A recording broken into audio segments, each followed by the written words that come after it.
forces on current carrying conductors and torques on dipoles placed in a magnetic field. Now Lorentz said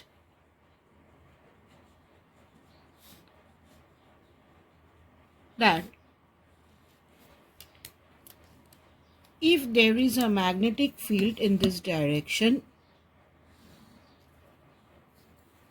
if there is a magnetic field B in this direction, and there is a charge E moving with a velocity V, there's a charge E moving with a velocity V at an angle theta with the magnetic field, then the charge experiences a force, say F dash, which is BeV sine theta. Now what about instead of a charge, there is a current carrying conductor. This is the magnetic field.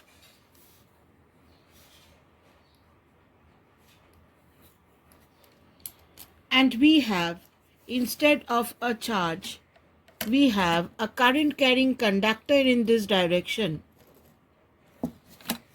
In this direction, we have a current carrying conductor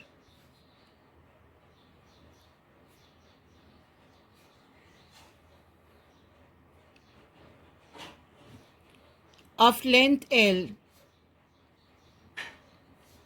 carrying current I. The area of cross section of the wire is A.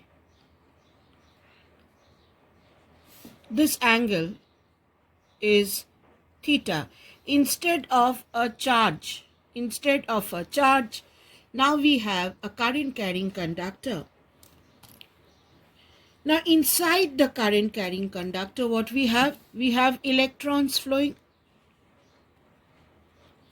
Now each electron gets a force. So if we can sum up all the forces, then that will be the force on this current carrying wire. Now force on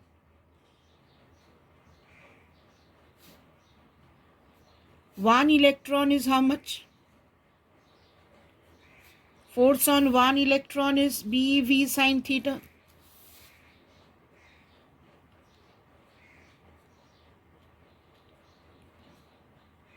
How many electrons are here? Say the total number of electrons.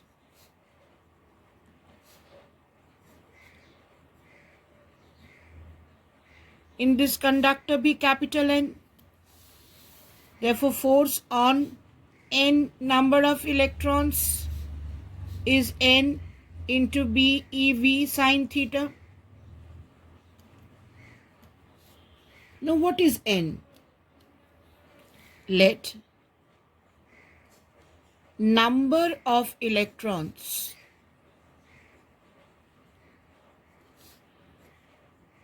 per unit volume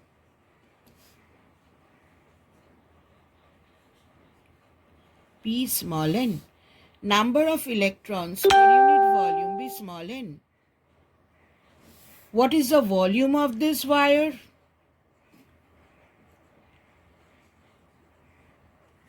Volume of the wire is area into length.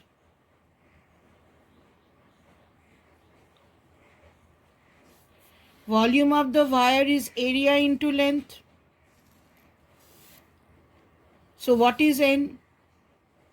N is small n into AL. N, small n is a number of electrons per unit volume. Volume of the wire is area into length. So total number of electrons is NaL. Now let us substitute the value of N over here. Let us substitute the value of N. What do we have over there? N is NaL BeV sine theta.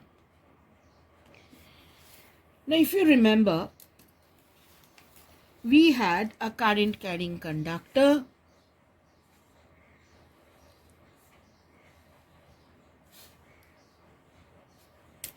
This area of cross section was A.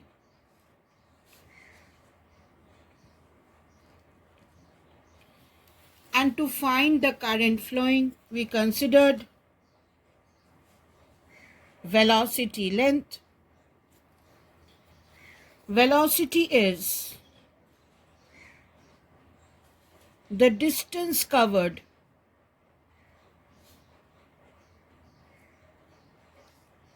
in 1 second.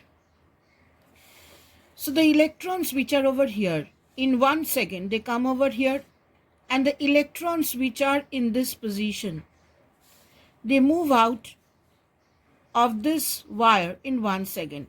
Because velocity is a distance covered in 1 second, electrons which are here, after 1 second they come over here, and all the electrons over here move out of the wire in 1 second. And charge moving out in 1 second is nothing but current. Charge flowing out in 1 second is nothing but current I.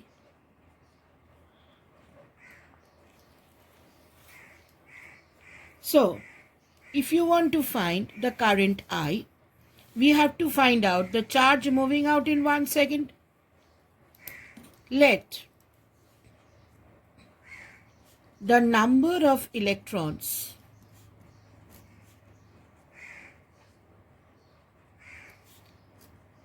per unit volume be small n. Number of electrons per unit volume be small n. Now what is this volume? This volume is area into velocity. So the number of electrons in this volume moves out in 1 second. Therefore, number of electrons moving out in 1 second is, in unit volume you have small n. In AV volume, what do we have? NAV. So many electrons are moving out in 1 second, because this is the charge which moves out in 1 second, this volume charge. Therefore, charge moving out in 1 second, charge moving out in 1 second is NAV into the charge. This is the charge of 1 electron. So many electrons have this charge. Now, NAV is the expression for current. So, the formula for current is NAV. Formula for current is NAV.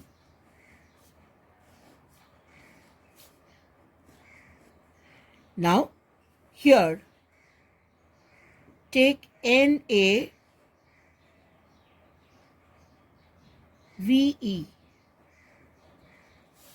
NAVE. NAVE is nothing but current. So substitute the value of I over here. NAVE.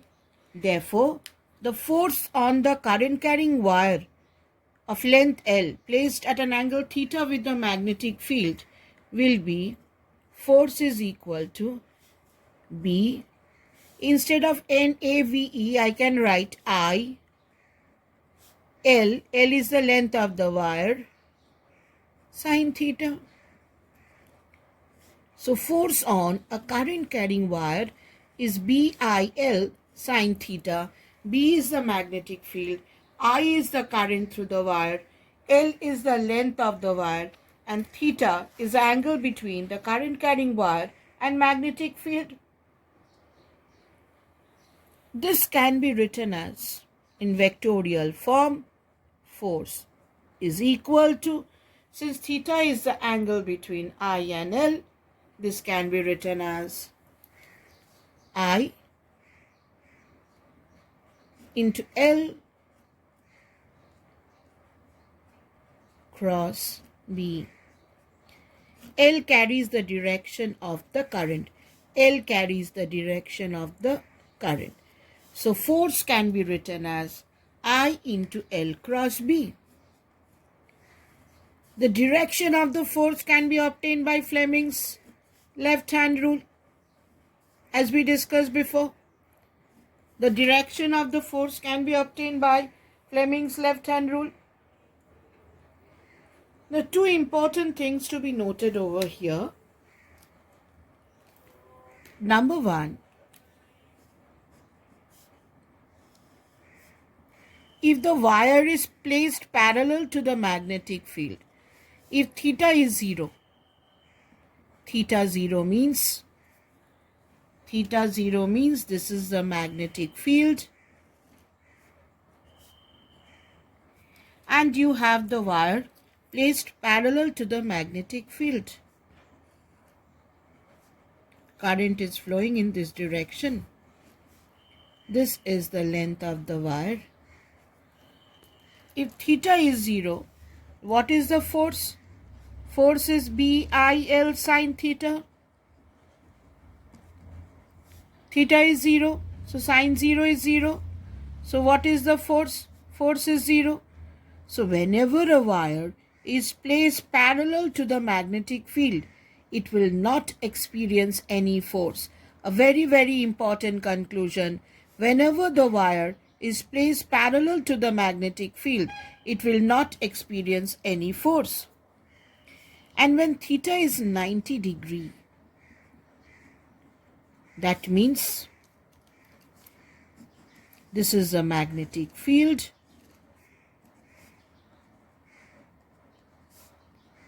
and the wire is placed perpendicular to it.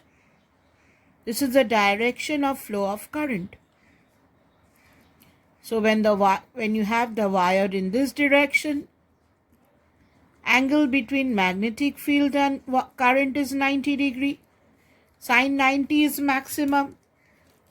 Now the force becomes BIL sine theta. Theta is 90 degree. So from here theta is 90 degree. Sine 90 is 1. So force becomes maximum. Force is BIL. So whenever a wire is placed perpendicular to the magnetic field, force is maximum.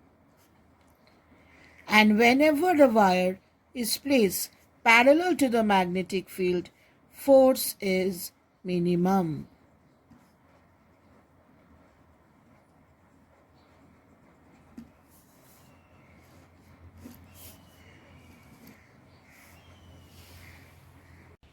Now here the wire was a straight wire. Now if the wire is a curved wire, then how do we calculate the force?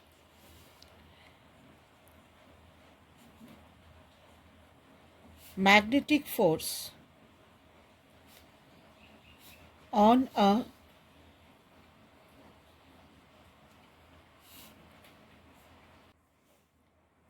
current carrying wire of arbitrary shape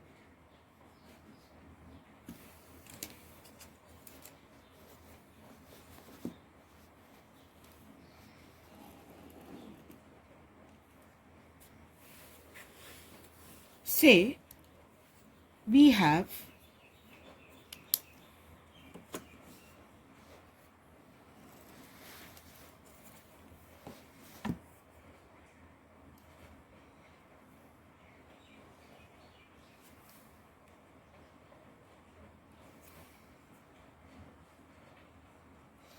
a magnetic field in this direction.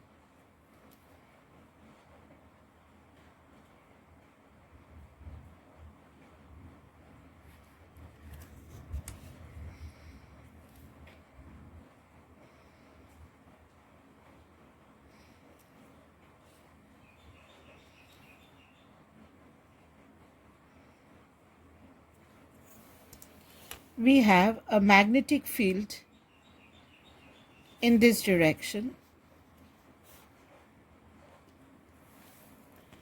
and a current carrying wire of arbitrary shape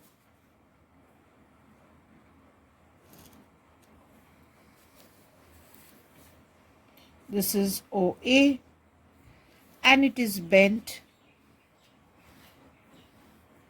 here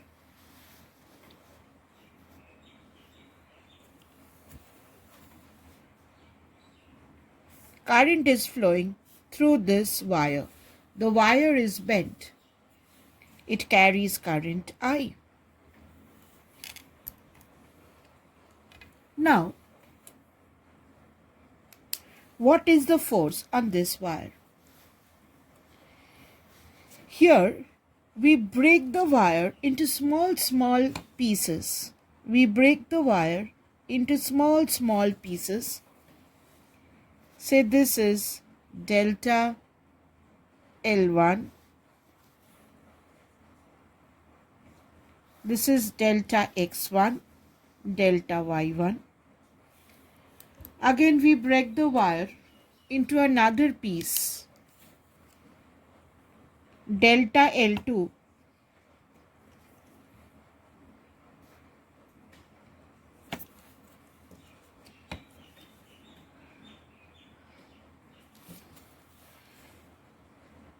This is delta L2. We'll break it up into delta X2, delta Y2, and so on. We break the full wire into small delta X and delta Y, where delta X plus delta Y will give us delta L. We break the wire into small pieces.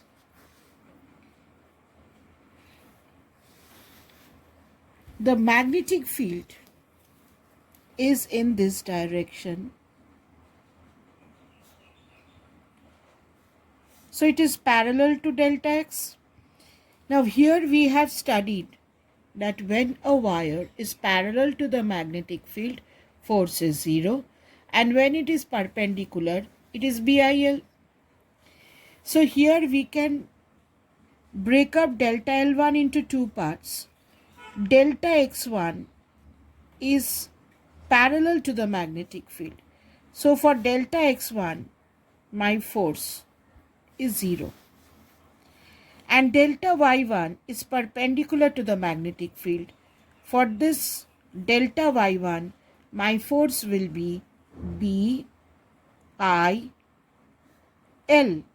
That means delta Y1. Similarly, if I take this delta L2, for this delta X2, my force is 0. Since magnetic field and delta X is parallel, we are considering delta L as delta X plus delta Y, and then we are finding the force due to delta X. We are finding the force on delta Y, and then we will add it up. We will get the total force on delta L. So what is the force on delta Y2? Magnetic field and delta Y2 are perpendicular. So this force will be BI delta Y2. So we are going to find out the force on delta L's. We are going to break it up. For all the delta X, my force will be 0. And for all the delta Y's, my force will be BI delta Y. Then we are going to add up the two forces and we will get the force on delta L, because delta L is the vector sum of delta X and delta Y. So we are going to find the force on delta X, force on delta Y, and vectorially add them to get the net force. So what is my net force now? Net force is, for all the X parts, we can write it in this way: BI delta X1 plus delta X2 plus dot sign 0, because all the delta X and B are parallel. plus bi delta y1 plus delta y2 plus dot dot dot dot dot sine 90.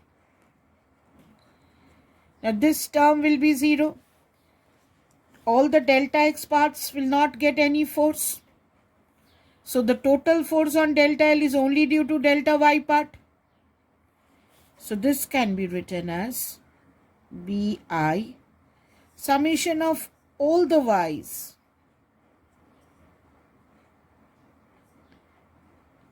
it is, say this is my total y, this is my total y, and sine 90 is 1. What is y? Y is, here y is the addition of all the delta y's. This is my capital Y. See, if we add delta y1, delta y2, what do we get? Actually, when we are adding all the delta y's, we are getting this y. When we are adding all the delta y's, adding this, again breaking up this, you're adding this, go on adding all the y's. If you go on adding all the y's, if you go on adding all the y's, this one, this one, this one, go on adding all the y's. Go on adding all the y's, you get this capital Y. You get this capital Y. Now, join the two ends of the wire. Join the two ends of the wire. Let this length be capital L. And let this wire, not the wire, the shortest distance between the starting and the final point of the wire, make an angle theta with the x-axis. In this case, from this triangle, we can write sine theta is perpendicular y by hypotenuse L. Therefore, y can be written as L sine theta. What is L?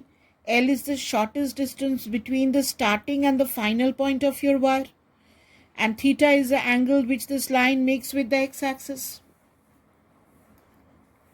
So if y is L sine theta and you substitute the value of y over here, what is my force now? Force now is again the same formula, BIL sine theta, but here there is a difference. Here L is not the length of the wire. Here L is not the length of the wire. It is the shortest distance between the starting and the final point. So you can summarize this in this way. The magnetic force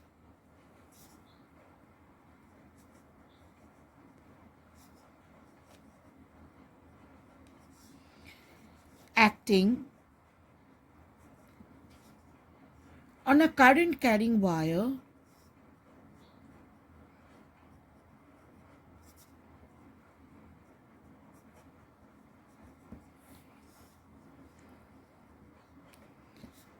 of arbitrary shape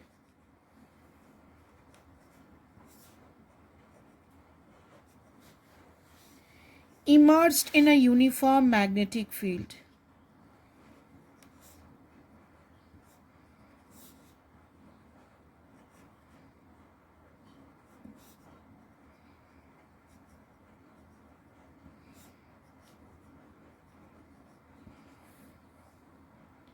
Is same as would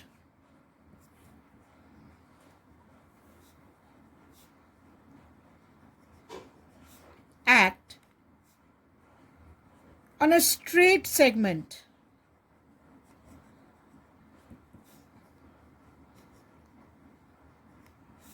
joining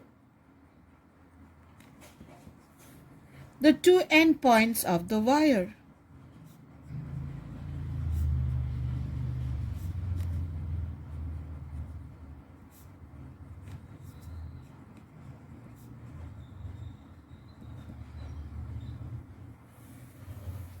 Here, the magnetic force is BIL sine theta. Magnetic force acting on a current carrying wire of arbitrary shape immersed in a uniform magnetic field is same as would act on a straight segment joining the two endpoints. If you join the two endpoints, then it would as if the force is acting on a straight segment joining the two endpoints of the wire.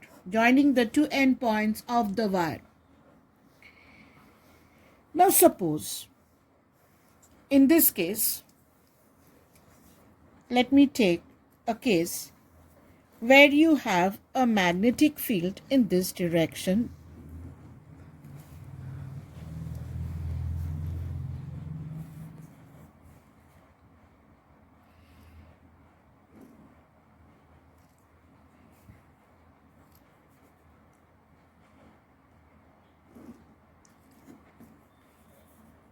you have a magnetic field in this direction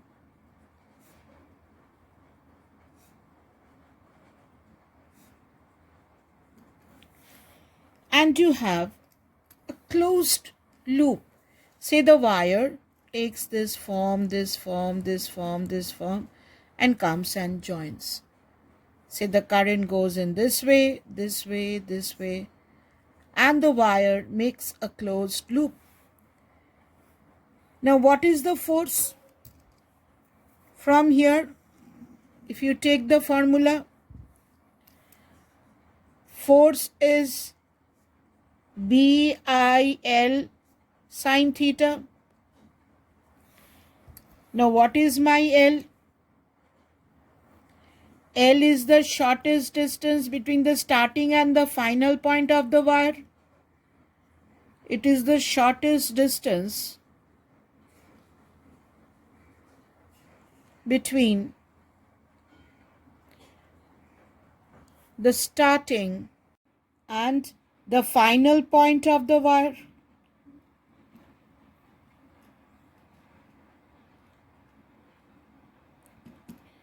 So here, the shortest distance between the starting and the final point of the wire is 0.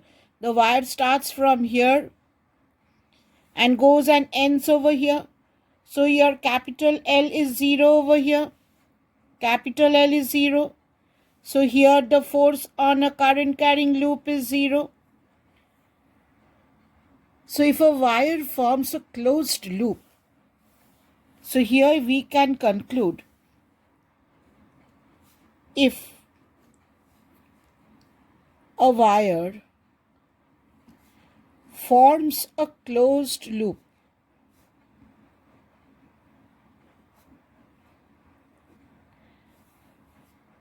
then the net force on the loop is 0.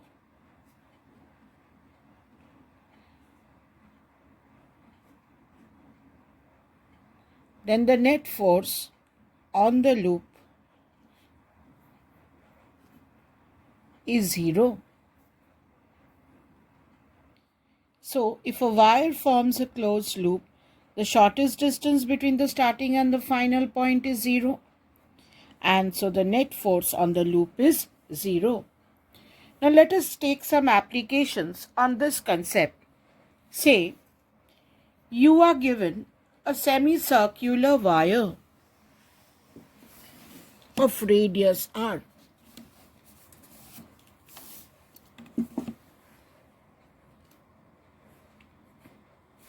Just let me draw the circles. You are given a semicircular wire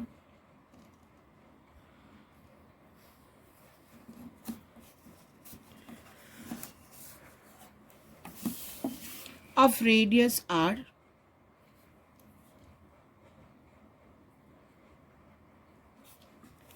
and say a magnetic field acts in this direction.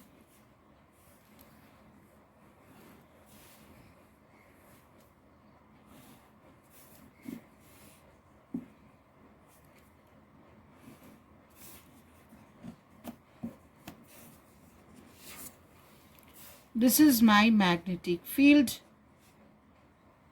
acting in this direction, and we are given a semicircular wire carrying current I. So this is PQ.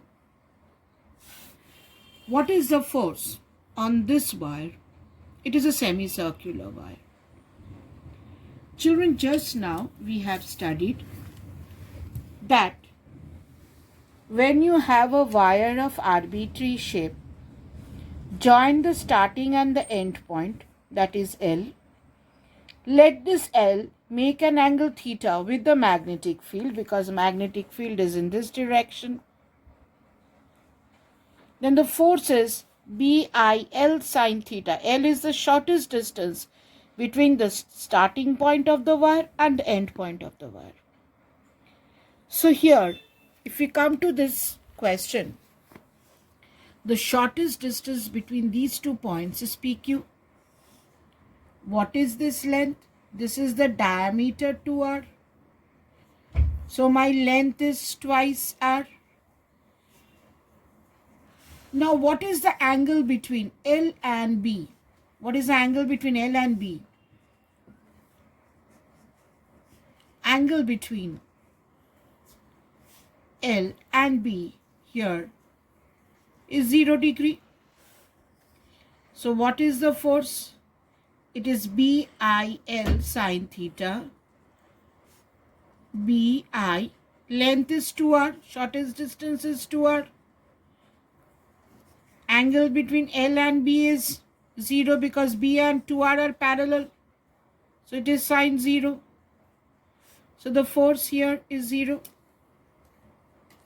So here the force acting on this semicircular wire is 0.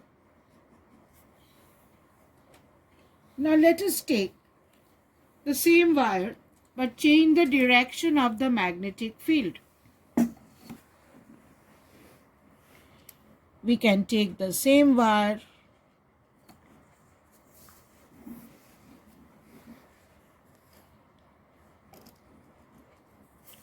same semicircular wire, the direction of the magnetic field to be the same. Let us change the direction of the magnetic field, children. Let us take this magnetic field in this direction.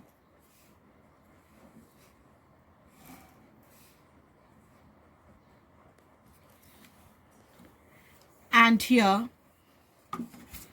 let the magnetic field be perpendicular to the plane of the paper.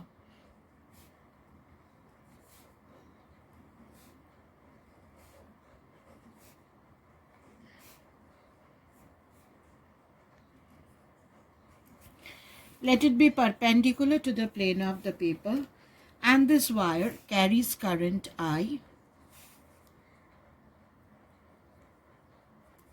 The shortest distance between these 2 points, P and Q, is 2r, as we said.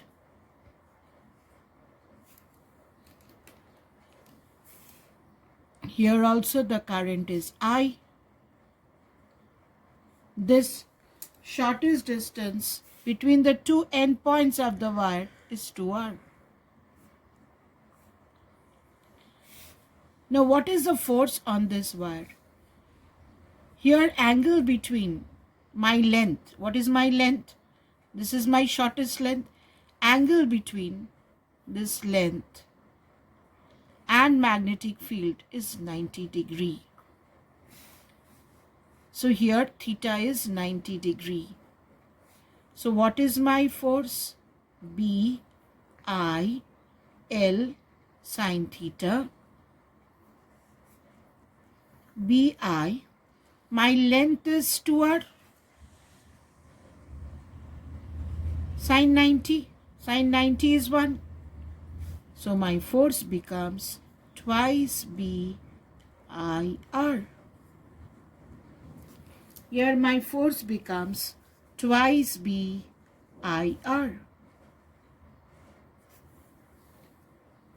Now in the third case, again, you see, magnetic field is perpendicular outward. It is coming outward.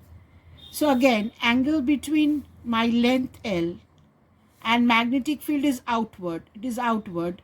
So it is again 90 degrees. So this case also theta is 90 degree. Theta is 90 degree.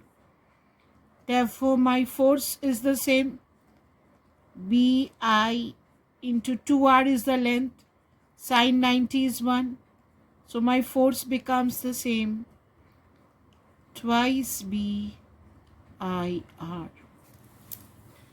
So the force here is again twice BIR. So we have to take the shortest distance between the starting and the end point of the wire if the wire is of arbitrary shape. Let us take another example. Say,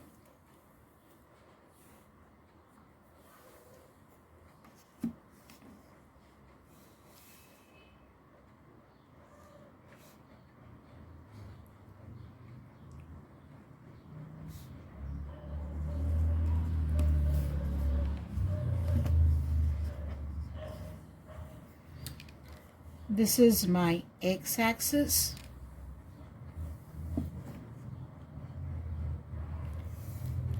This is my y-axis.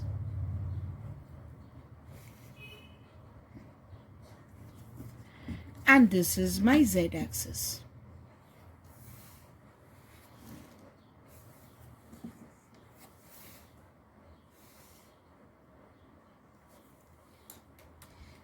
I have a current carrying wire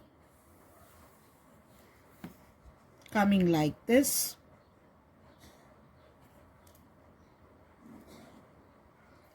This is A, B,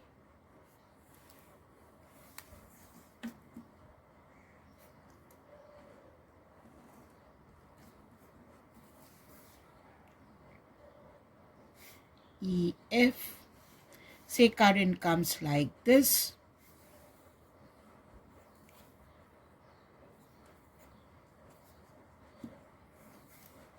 Goes up in this plane.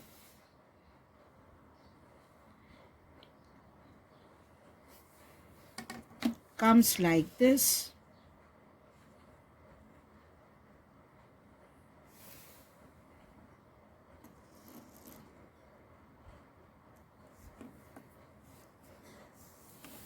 And then comes down.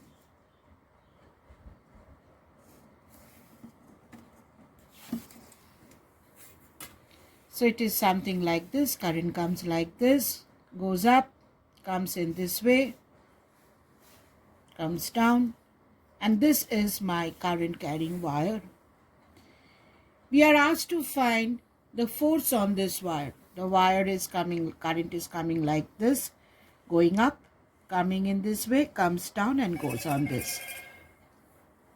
Force on this current carrying wire, given that the magnetic field on this wire is along the y-axis. This is my direction of magnetic field.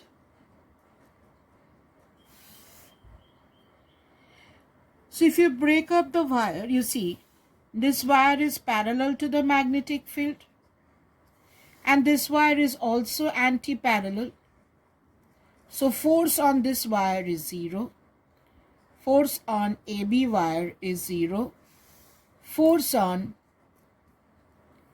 EF wire is also 0. Force on this wire is 0. And force on this wire is also 0. What are we left with? We are left with only this part. We are left with only this part. Now we know that the force and current of wire of arbitrary shape is equal to the force on a wire joining the starting and the ending point. So if we join this with a wire,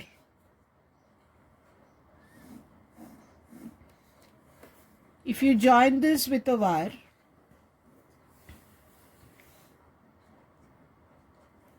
length L,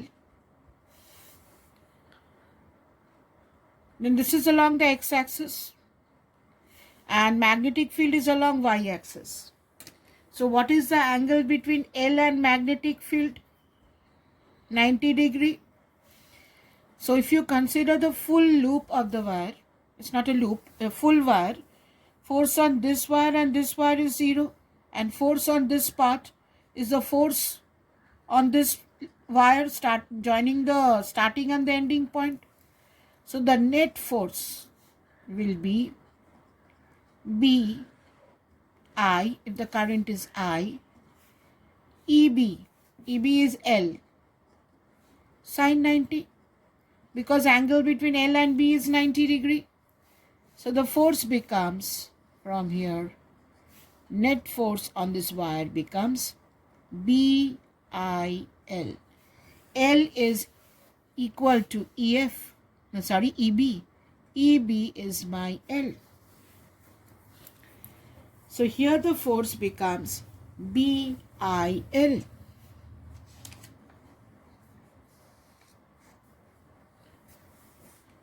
Now let us move on to force between two current carrying wires.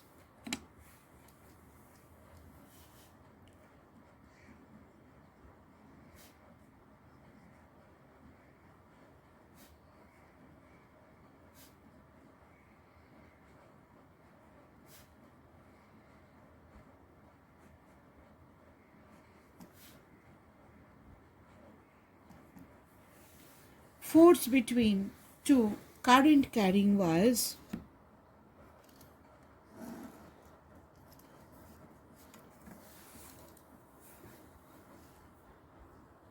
See, we have two current carrying wires.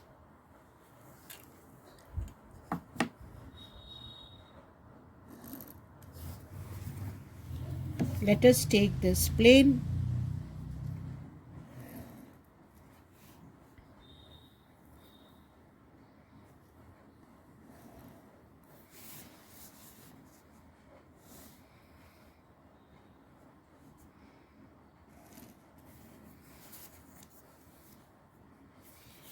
And let us consider two current carrying wires carrying current I1 and I2.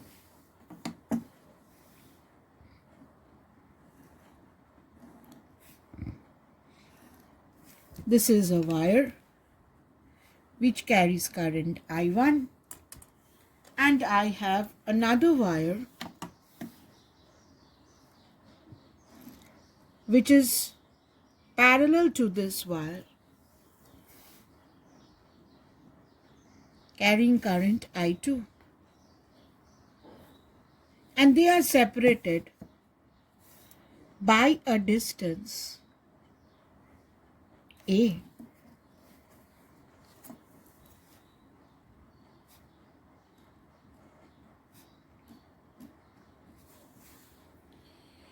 Now, why will the wires experience a force? Now, wire I1 will create a magnetic field at this point on wire I2. We consider it as an infinite wire. So the magnetic field created here due to current carrying wire I1 is B1, which is mu naught I1 by 2 pi A. This is the magnetic field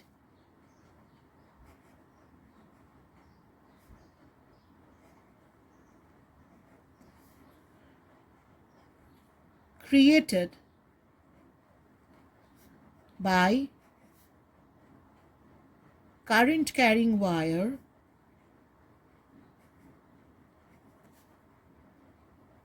I1 at the point P. I1 will create a magnetic field over here, B1, which is for an infinite wire mu naught I1 by 2 pi a. Now in which direction will the magnetic field be? If you take your palm rule, thumb in the direction of I1, fingers to the point P, fingers to the point P. Perpendicular to the palm goes downward, perpendicular to the palm goes downward. So here magnetic field is downward. Angle between B1 and I2 is 90 degree.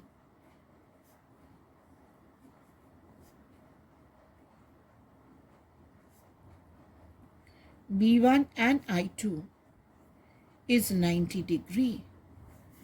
Now what is the force formula? This is a force on 2 due to one wire. It is B1, I2, L, sine 90, because angle between magnetic field and the wire is 90 degree.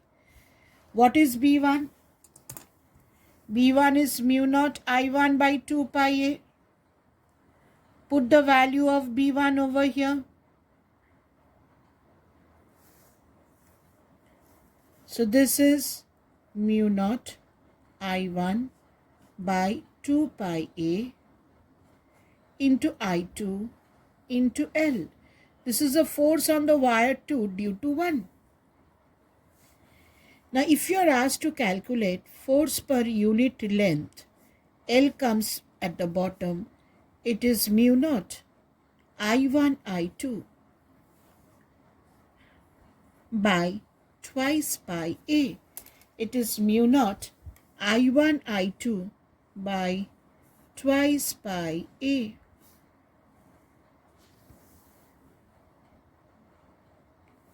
Similarly, if you calculate the force on this wire, then I2 will create a magnetic field over here. I2 will create a magnetic field over here, which is mu naught I2 by twice pi a. This is the magnetic field created by I2 at this point, since this distance is a. Therefore, the force on the wire 1 due to 2 will be magnetic field at this point. Now I2 will create a magnetic field at Q by the palm rule, thumb in the direction of I2, Q, my fingers towards Q. Perpendicular to the palm is my magnetic field. So magnetic field here is outward. So angle between magnetic field and I1 is also 90 degree. So this will be B2 I1 sine 90. Put the value of B2 over here.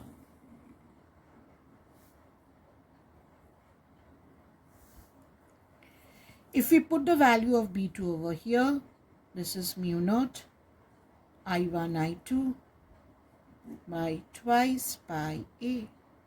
This is a force on 1 due to 2.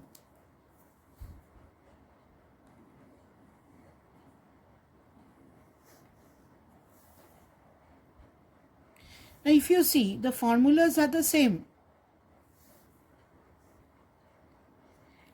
Now in which direction will they get the force? We have to apply Fleming's left hand rule. For I1, magnetic field is up. Current I1, this is taking the direction of current. So the force will be in this direction. For I2, the magnetic field is down. Current is in that direction. So thumb goes in this direction. So force will be in this direction, applying Fleming's left hand rule. So what do we see? When the current is flowing in the same direction, what do we see? we see the attraction between the wires.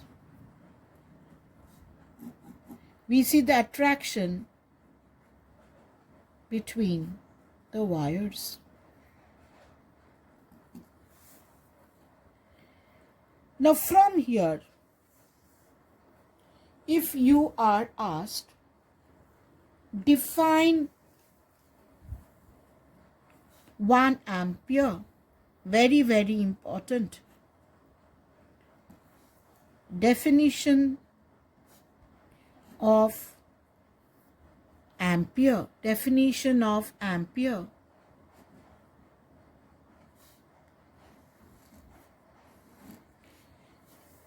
Now let us take the formula for force. So force per unit length from here is mu naught I1 I2 by 2 pi a. Here if we assume if I1 equal to I2 and if A equal to 1 meter, if the distance between the two wires is 1 meter, then if force per unit length on the wire be 2 into 10 to the power minus 7 Newton per meter, then I1 will be equal to I2, will be equal to 1 ampere. Now why is it so? From here, what are we taking? We are taking I1 equal to I2, let it be I. So it becomes mu naught I square, 2 pi, A is 1, here A is 1. So A is 1. Now force per unit length is how much? Force per unit length should be 2 into 10 to the power minus 7. Now mu naught by 2 pi is also 2 into 10 to the power minus 7. The value of mu naught by 2 pi is also 2 into 10 to the power minus 7 into I square. Therefore, I square is 1. Therefore, I is equal to 1 ampere. So, this is how you define 1 ampere. That if you have two wires carrying the same current I, when they are separated by a distance of 1 meter, and then if the force per unit length is 2 into 10 to the power minus 7 Newton per meter, then definitely the current through the two wires is 1 ampere. Now, if the wires carry current in the opposite direction, see you have a wire I1 moving in this, and you have a wire I2 moving in this direction. Then applying the Fleming's left-hand rule, you will see there will be a repulsion between the wires.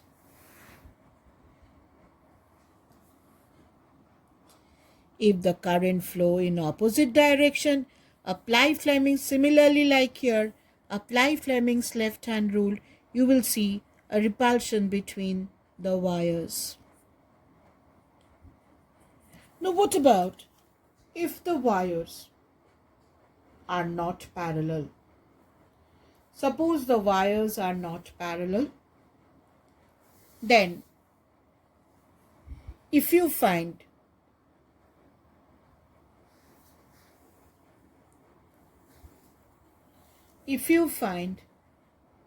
that both the wires, either the current is coming towards, say one wire, the current is coming in this direction, and another wire, the current is coming in this direction.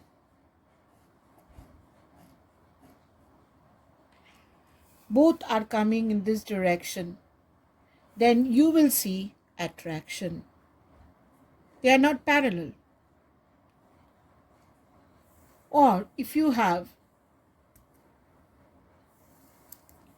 a current going in the same direction, say both going away,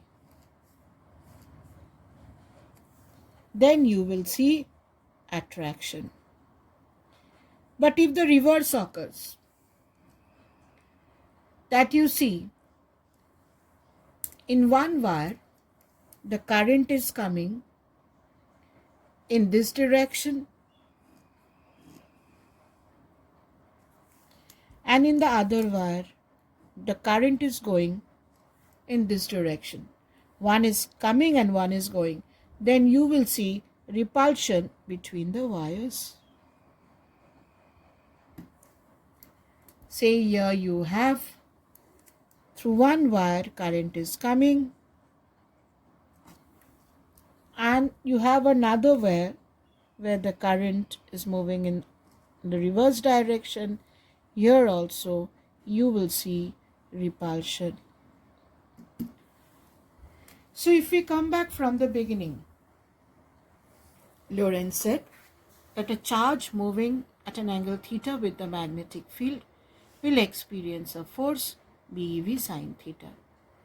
Instead of a charge, if you have a current carrying wire, force becomes BIL sine theta, vectorial from IL cross B. Any wire parallel to the magnetic field will not get force. Any wire perpendicular to the field gets the maximum force. If you have a wire of arbitrary shape, join the two ends of the wire. Let this length make an angle theta with the magnetic field. Force becomes BIL sine theta. Only difference is here L is not the length or true length of the wire. It is the shortest distance between the starting and the ending point. So if you have a closed loop, your starting and ending point, your L is 0, so force is 0. Force on the wire is 0. And when you have two current carrying wires, two parallel current carrying wires, force per unit length is mu naught I1 I2 by 2 pi A. A is the distance between the two wires. From here you can be asked to define a 1 ampere. When two wires carry current, same current, separated by distance of 1 meter, and if they experience a force of 2 into 10 to the power minus 7 Newton per meter, current through the two wires is 1 ampere. When current flow in the same direction through the wires, force is attractive. You see attraction. This direction of force can be obtained by Fleming's left-hand rule. When the current move in the opposite direction, you see repulsion. If the wires are not parallel, if both current is entering through a point or they are leaving from a point, you see attraction. But if one current is entering at a point and the other has a current leaving, you see repulsion.